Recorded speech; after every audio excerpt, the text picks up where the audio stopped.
Olá pessoal, eu sou a Artênia, colaboradora do IRPA e atuo no projeto Bahia Produtiva.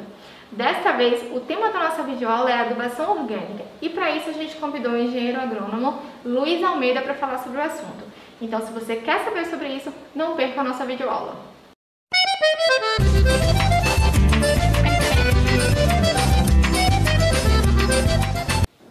Os solos eles são formados a partir de uma intensa interação entre fatores ambientais como temperatura, umidade, a ação também de micro-organismos, de pequenos animais e o próprio fator tempo, né, que a gente chama o intemperismo. Todos esses fatores somados vão formar um solo. O solo majoritariamente ele é formado por água e por ar, né, por onde se forma aí as galerias por onde passa água e ar. Então 50% do solo são esses materiais. A outra parte vai ser a parte mineral e também um solo bem estruturado ele vai ter em média aí 4% de matéria orgânica, né? Sendo essa matéria orgânica fundamental tanto para garantir uma boa estrutura do solo quanto também para garantir uma boa condição de retenção de água, todas as propriedades físicas e também químicas desse solo com aporte de nutrientes para os vegetais, para as plantas. E apesar assim da gente falar que é só 4%, às vezes parece uma quantidade pequena, mas na verdade é uma quantidade suficiente para o desenvolvimento da vida no solo. E naturalmente os solos bem formados eles possuem essa quantidade, mas a partir do uso, a partir das práticas de não recuperação de solo, de não adição de matéria orgânica, esse percentual ele vai decaindo, ele vai diminuindo e com isso a gente vai tendo aí uma perda da fertilidade com essa diminuição da matéria orgânica. E aí a gente já viu muitas vezes, né? Quando, por exemplo, coloca uma roça de milho, uma roça de feijão, muitas vezes o solo está empobrecido, a própria cultura não é adaptada ao regime de chuva da nossa região semiárida. Muitas vezes a gente tem a perda, né, da cultura por conta desses processos de perda de fertilidade da terra. Ou seja, e aí isso soma-se com o desmatamento, com as queimadas, com a diversidade de práticas que acabam favorecendo a degradação dessa matéria orgânica. E aí é fundamental a gente dizer que a matéria orgânica ela existe naturalmente, né, na caatinga, em todos os biomas, mas só que quando a gente vai fazer as práticas agricultáveis, a prática da agricultura, né, é sempre recomendado que a gente faça uma reposição, né, que a gente complemente a quantidade de nutrientes que a planta retira. Ou seja, cada planta ela vai retirar uma determinada quantidade de nitrogênio.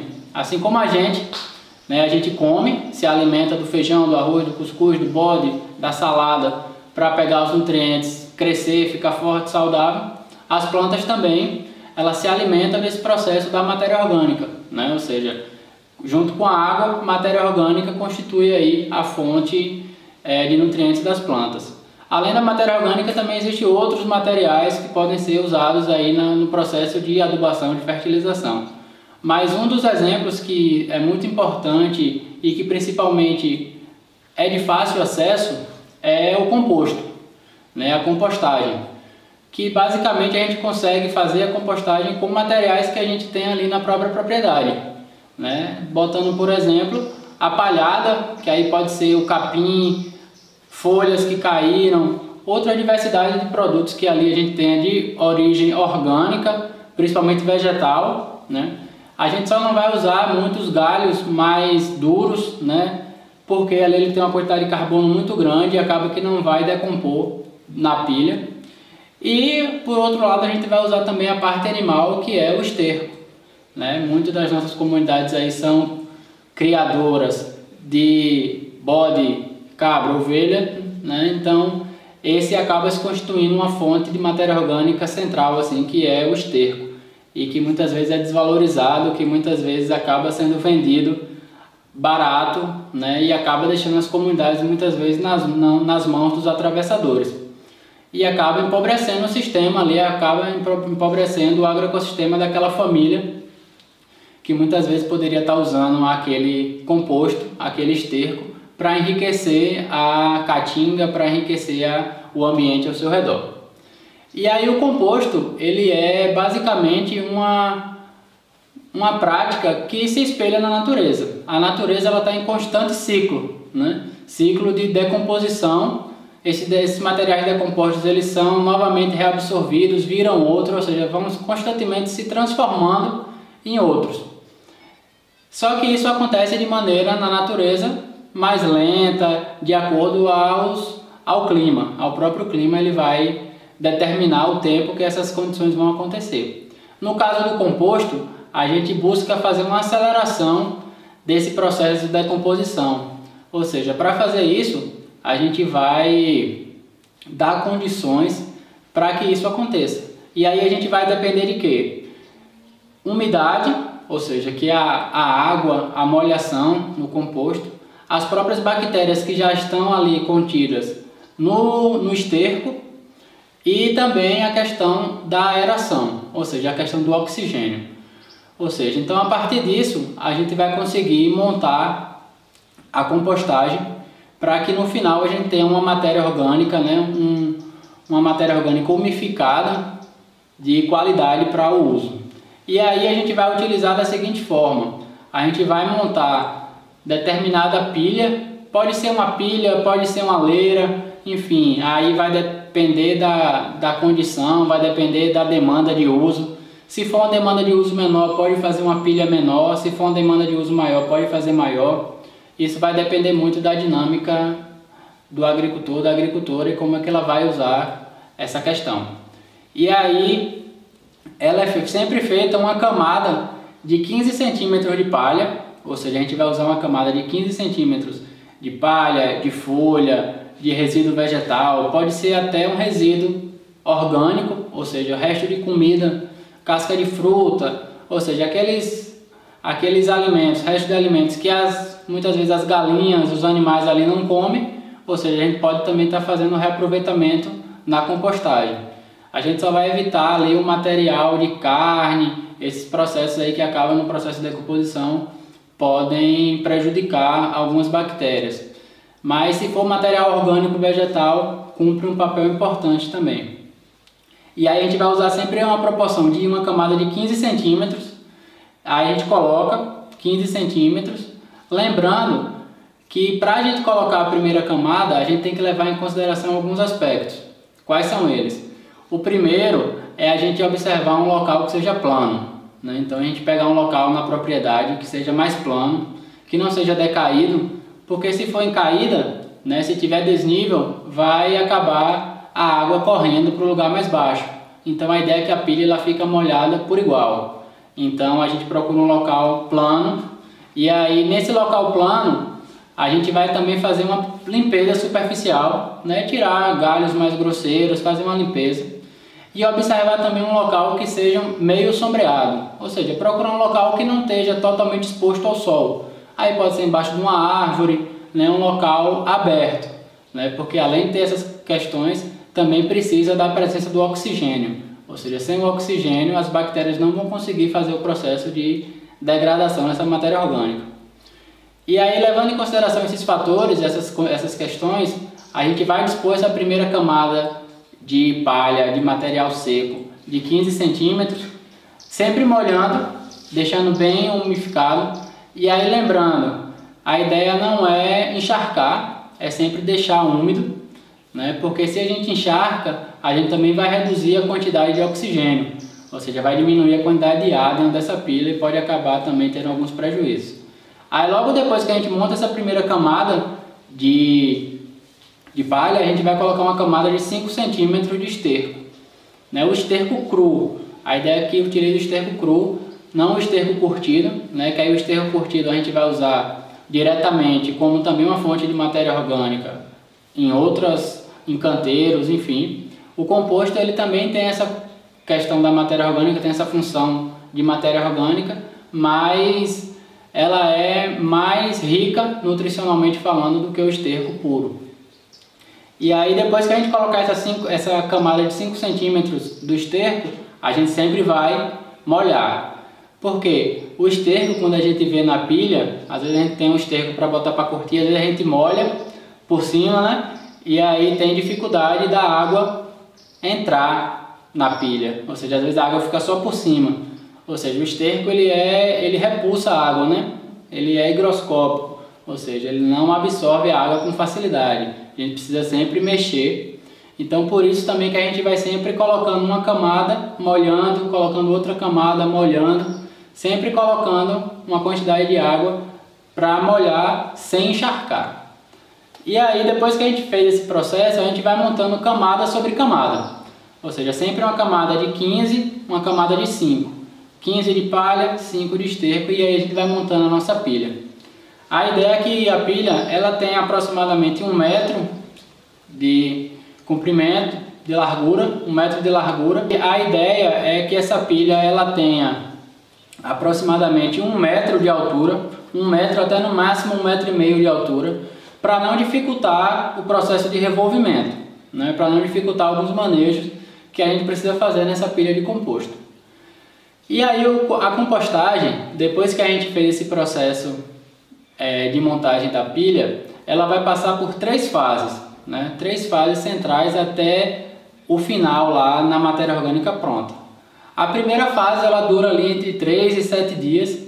É uma fase que as bactérias elas vão atuar degradando algumas substâncias mais simples, ou seja, e também não vai ter o aquecimento da pilha, ou seja, porque essas bactérias elas preferem uma temperatura ambiente de até 30, no máximo 35 a 40 graus, ou seja, então elas vão atuar nesse processo, né, de 3 a 7 dias no máximo, e aí logo em seguida vai entrar um outro grupo de bactérias que vai começar a degradar essa matéria orgânica, né, vai disponibilizar os nutrientes e ela também vai gerar calor nesse processo.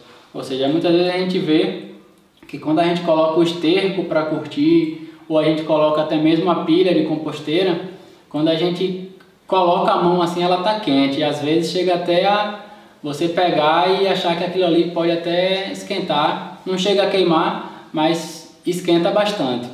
Então a pilha ela pode chegar até 70 graus de temperatura, ou seja, pode chegar até 70 graus Celsius nessa fase aí, que é a segunda fase. Ou seja, a primeira fase é essa das bactérias mais simples, depois entra essa segunda fase de bactérias que a gente chama do grupo termófilas, né, que são bactérias que vão gerar calor para degradar a matéria orgânica também. E essa fase é uma fase que dura mais tempo. Essa fase vai durar aí cerca de 30 dias, de 25 a 30 dias, podendo durar até mais, a depender do material que a gente usa. E aí, depois dessa fase, vai entrar numa outra fase que é a fase de maturação.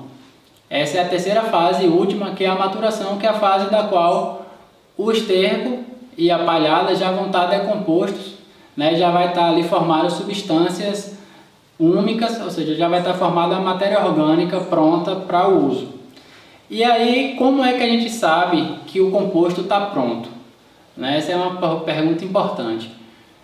A gente tem vários métodos para se determinar, né, como que ele está pronto, mas um deles que a gente pode usar, porque se aplica bem à nossa realidade, é quando a gente não consegue distinguir, né, não consegue mais diferenciar os materiais que a gente colocou anteriormente. A gente não sabe o que é folha, a gente não sabe o que é esterco, está tudo misturado, uniforme, tudo igual, e o cheiro é agradável, ou seja, aquele cheiro de terra molhada, né, depois da chuva, ou seja, é um cheiro bastante agradável. Então, quando a gente chega nesse estágio, a gente tem a certeza de que o composto ele já pode ser utilizado, né? E aí, pode perguntar, mas só é fazer e deixar lá? Não, tem algumas práticas que a gente precisa fazer durante o processo, né? Cerca de 1 mês até 60 dias ou até mais o composto pode estar ali na pilha. Então nesse período a gente vai estar fazendo alguns manejos, né, para melhoria do composto, né, para garantir de que ele vai chegar nessa fase de maturação para ter uma matéria orgânica de qualidade. E aí uma prática importante vai ser a prática da revirada do composto. Quando a gente faz a pilha, a ideia é que a gente possa sempre fazer a rega, né, sempre molhar, aguar aquele composto para ele manter uma certa umidade. O próprio processo da água em cima da pilha, ele vai fazendo uma compactação da pilha. Isso vai diminuindo a quantidade de oxigênio. Ou seja, então o recomendado é que com 15 dias que a gente montou a pilha, que a gente foi sempre molhando, observando dia a dia. A gente vai observando, se tiver necessidade molha, mas a 15 dias da feitura do composto, a ideia é que a gente faça um processo de revolvimento. E aí como é que a gente pode fazer o revolvimento? A ideia é que a gente pegue camada por camada, com o auxílio do rastelo, a gente vai rastelando e vai botando a pilha que estava em cima, a gente vai colocando para o outro lado, fazendo um processo de revolvimento, ou seja, de virada dessa pilha.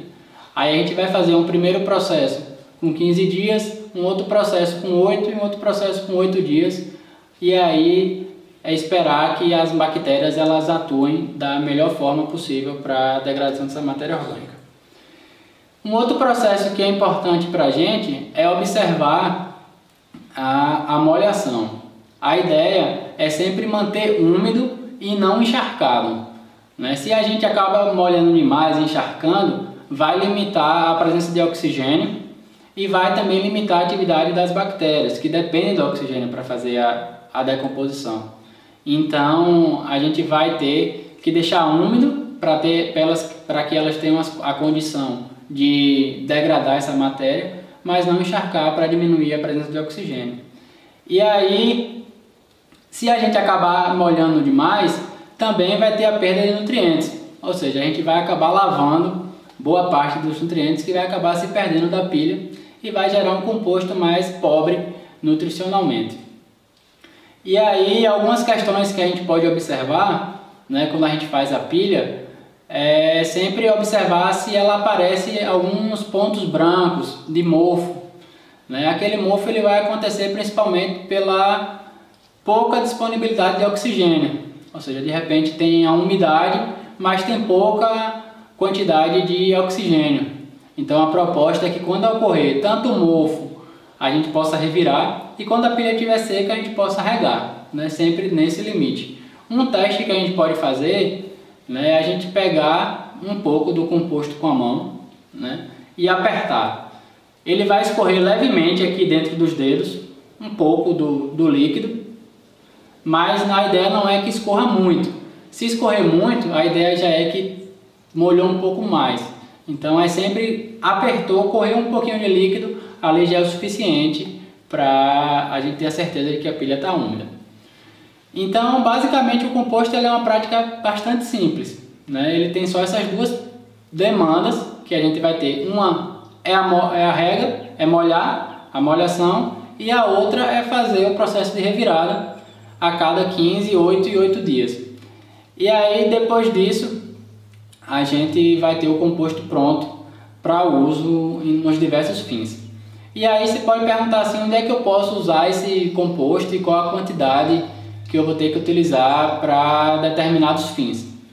A gente pode utilizar o composto em vários usos para a agricultura. Desde a questão do plantio de hortaliças ali no canteiro para fazer a horta, alface, cenoura, coentro, cebolinha, a diversidade que a gente tem na horta, ali nos quintais produtivos.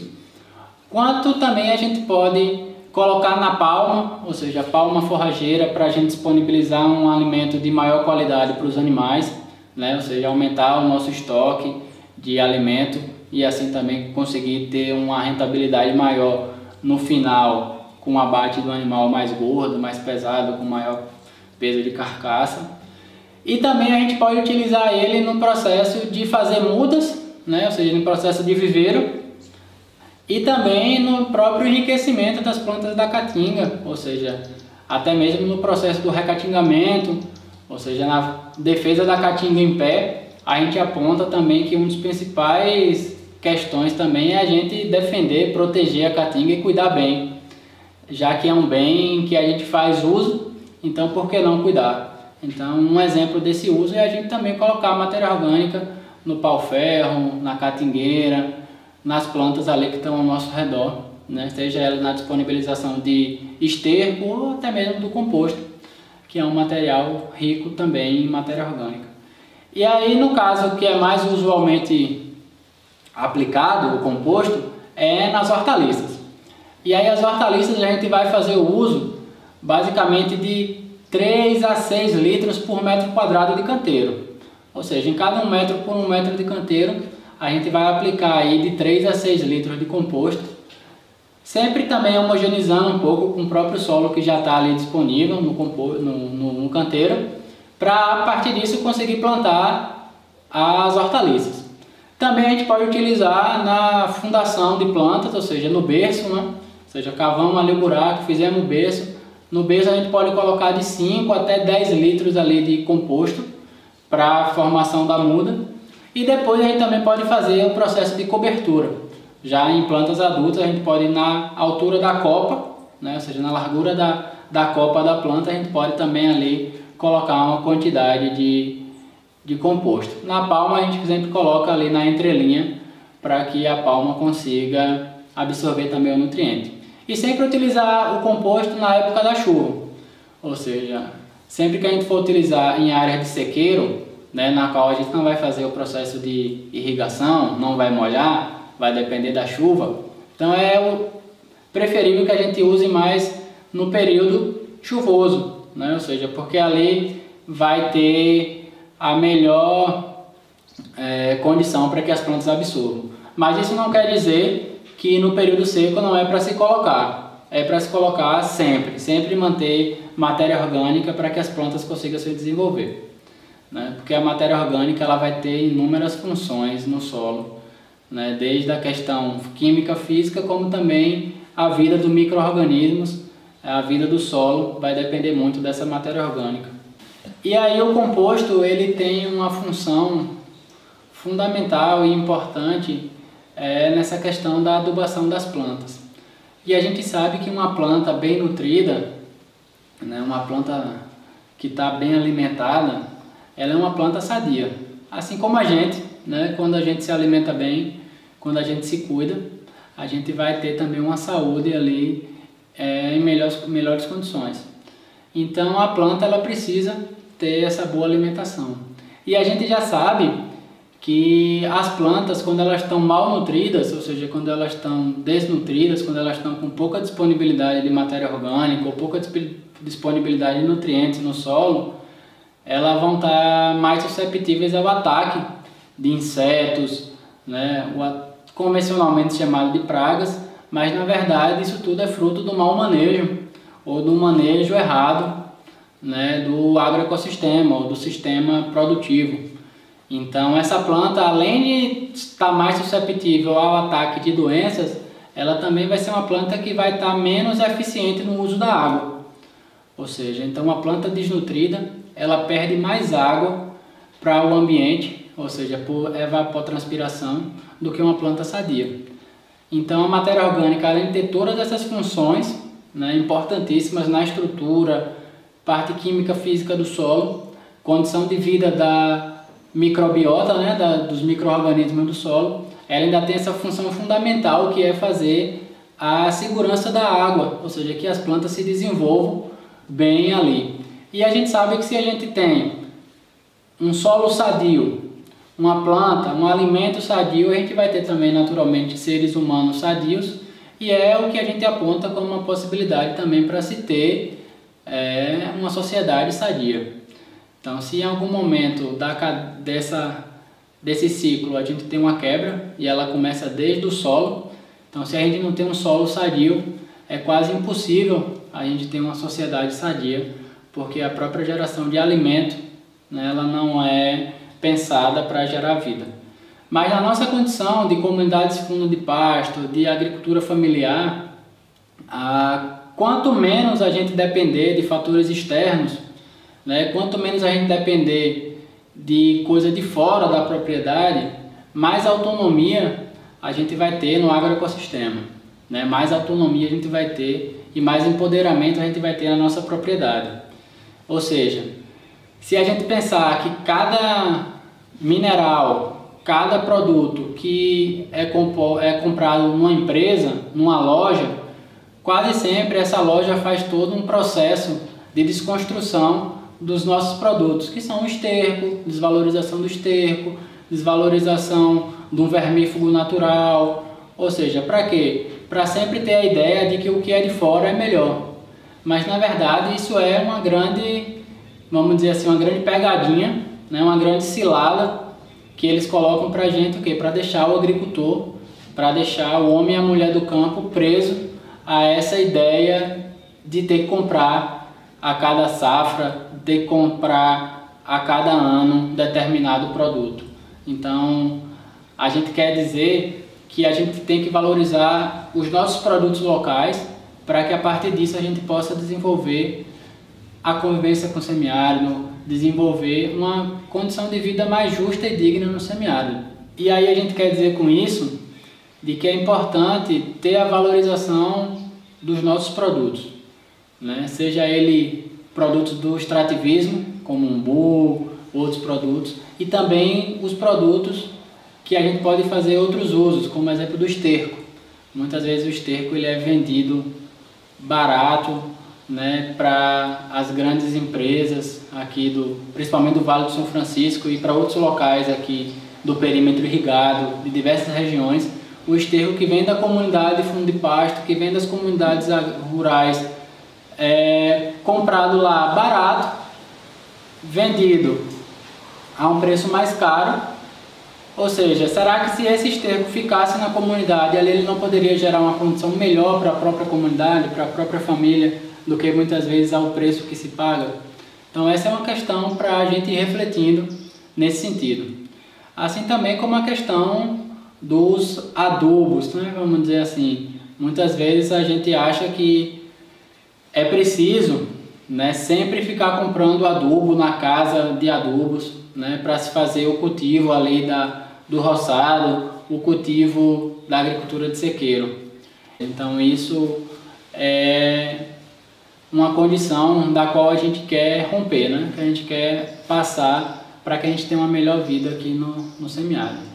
E aí, se vocês gostaram dessa aula, né, dessa videoaula, e tiveram alguma dúvida, alguma questão a perguntarem, podem entrar em contato com a gente pelo nosso e-mail, que é irpa@irpa.org. Até a Distância é uma adaptação das atividades de assistência técnica e extensão rural do Bahia Produtiva. Projeto do Governo do Estado da Bahia por meio da Secretaria de Desenvolvimento Rural do Estado da Bahia. Executado pela CAR, Companhia de Desenvolvimento e Ação Regional, com recursos provenientes de acordo de empréstimo com o Banco Mundial.